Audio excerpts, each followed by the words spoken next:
독일 퀼른 대학교 호프만 교수는 한 실험을 진행했습니다. 실험 참가자들은 직전 1시간 동안 자신이 행한 선행과 잘못된 행동을 적고 평가하게 했는데요. 이어서 자신이 관찰한 다른 사람의 선행과 잘못에 대해서도 적어보게 했습니다. 그 결과는 타인의 선행과 악행의 보고 비율은 1대1 정도였던 반면 자신의 선행과 악행의 비율이 2대1 정도로 선행을 많이 보고했다고 합니다. 타인을 평가할 때와 달리 자기 자신을 평가할 때는 선행의 비율이 악행의 비율보다 배나 높게 보고가 된 것이죠. 결국 자신에게 유리하게 상황을 끌어다 해석한다는 말인데, 이렇게 결과에 대한 원인을 어디에서 찾는지, 어딘가에 귀속하는지에 대한 것을 귀인이라고 합니다. 귀인이론은 원인을 사람의 내부에서 찾는 성향, 외부에서 찾는 성향 두 가지로 분류합니다. 내부에서 찾는 성향은 결과의 원인을 개인의 성격, 동기, 태도 등에서 찾고, 외부에서 찾는 성향은 사회 규범, 외부 환경, 우연한 기회 등에서 찾습니다. 그런데 사람은 대체로 이 두 가지 구분을 가지고 자신과 타인에게 다르게 차별적으로 적용하는 오류를 자주 범하게 되는데, 자신의 행동은 외적인 요인으로 타인의 행동은 내적인 요인에서 찾는 경향을 보인다는 것이죠. 쉬운 예로 운전의 예를 한번 들어보겠습니다. 내가 남을 추월할 때는 급한 사정이 있어서 이런 상황적 요인을 적용하는데, 남이 나를 추월할 때는 성질이 더러워서, 운전 습관이 형편없어서 라는 개인적인 요인을 적용할 수 있다는 겁니다. 그러니까 나한테는 외부 요인, 상황이 그럴 수밖에 없는 이유, 상대에게는 내부 요인, 사람이 어떻게 그럴 수 있냐 하는 잣대를 들이댄다는 거죠. 운전에 대해 예시를 드니까 많은 분들이 공감하실 거예요. 그만큼 이런 오류를 범할 확률이 높은데, 이런 경우를 오스트리아의 심리학자 프리츠 하이더는 행위자, 관찰자, 귀인 편향이라고 하였습니다. 그렇다면 이런 현상이 벌어지는 이유는 무엇일까요? 바로 나는 나의 행동을 직접 관찰하지 못하니까 그 행동을 하게 된 상황에 더욱 주목하게 된다는 거죠. 즉, 자신이 왜 이런 행동을 했는지 상황 정보를 많이 갖고 있는 반면 타인의 행동에 대해서는 그러한 상황 정보를 갖고 있지 않기 때문에 행동의 주체인 그 사람에게 더 주목하게 된다는 거죠. 그래서 상황적 정보를 아는 나에겐 좀 더 관대하게 되고, 결국 내가 하면 로맨스, 남이 하면 불륜, 내로남불이 발생하게 됩니다.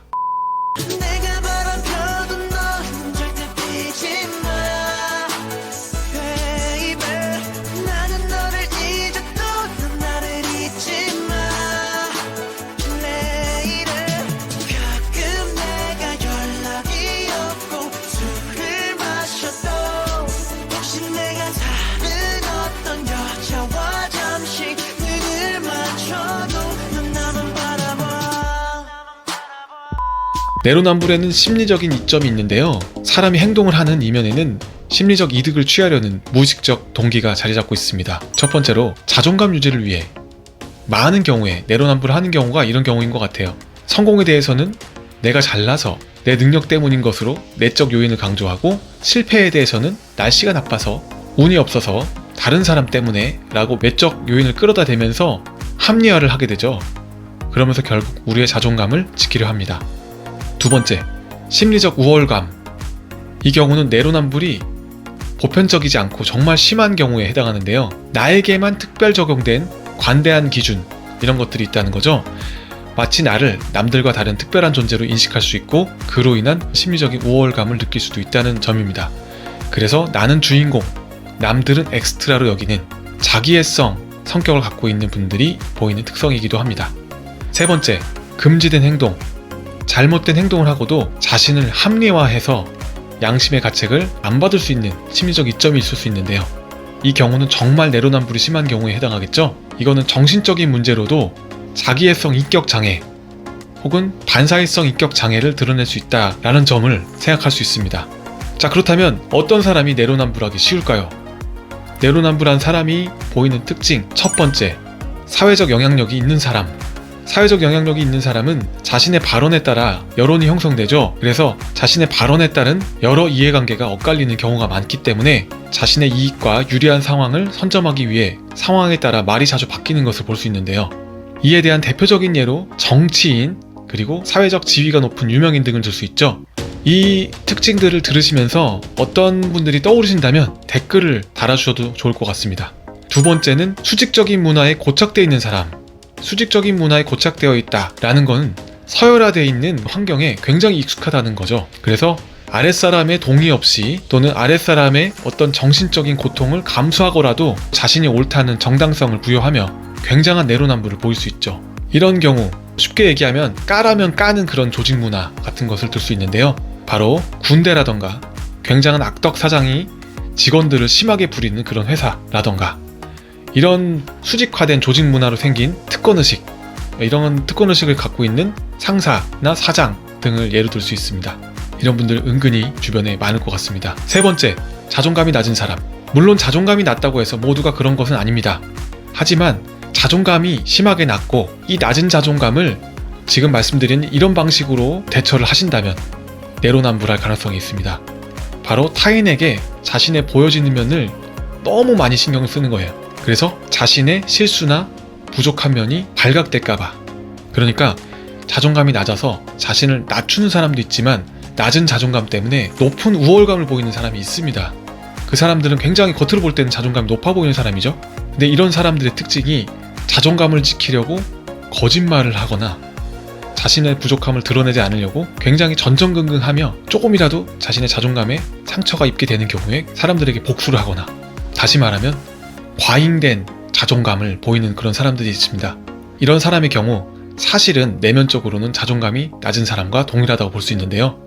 이런 사람은 굉장히 내로남불하게 될 가능성이 있습니다. 네 번째, 자기 합리화가 심한 사람을 들 수 있는데요. 그냥 자기 합리화를 하는 게 아니고 자기 합리화가 정말 심한 사람, 일상에서 자신의 실수, 사소한 실수를 자기 합리화하는 것은 자신을 보호하기 위한 것으로 많은 사람들이 하는 행동이죠.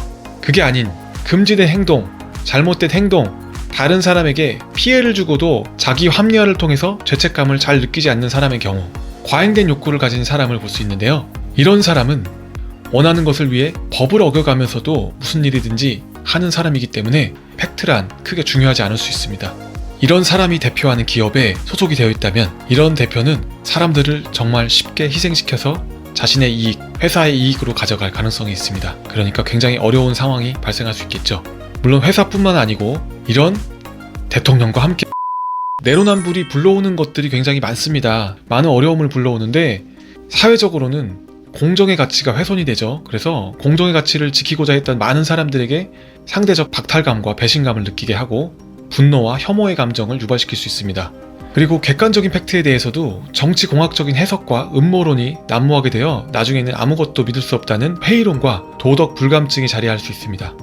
사회 전반에 특권의식과 나는 옳고 상대는 틀렸다는 이분법적인 사고가 만연하게 될 수 있습니다. 그리고 개개인적으로는 자신의 잘못도 자기 반성도 없이 남 탓만 하다 보면 결국 그 사람은 그 자리에 머물러 있게 되겠죠. 그리고 변화가 없는 사람, 발전 없는 사람이 될 수 있을 것 같습니다. 관계적으로는 또 어떨까요? 밥 먹듯이 이중잣대를 적용하는 상대를 계속 이해하고 받아줄 사람은 쉽지 않습니다. 주변 사람들은 결국 다 떠나게 됩니다. 밥 먹듯이 이중잣대를 적용하는 그런 사람을 계속 이해하고 받아줄 국민은 쉽지 않습니다. 네. 자, 그러면 내로남불을 줄이기 위해서는 어떻게 하는 게 좋을까요? 먼저 자기 객관화가 필요합니다. 자신의 행동과 태도를 객관적으로 돌아보고 개선할 점을 찾아야 합니다. 두 번째로 편향된 시각을 극복해야 합니다.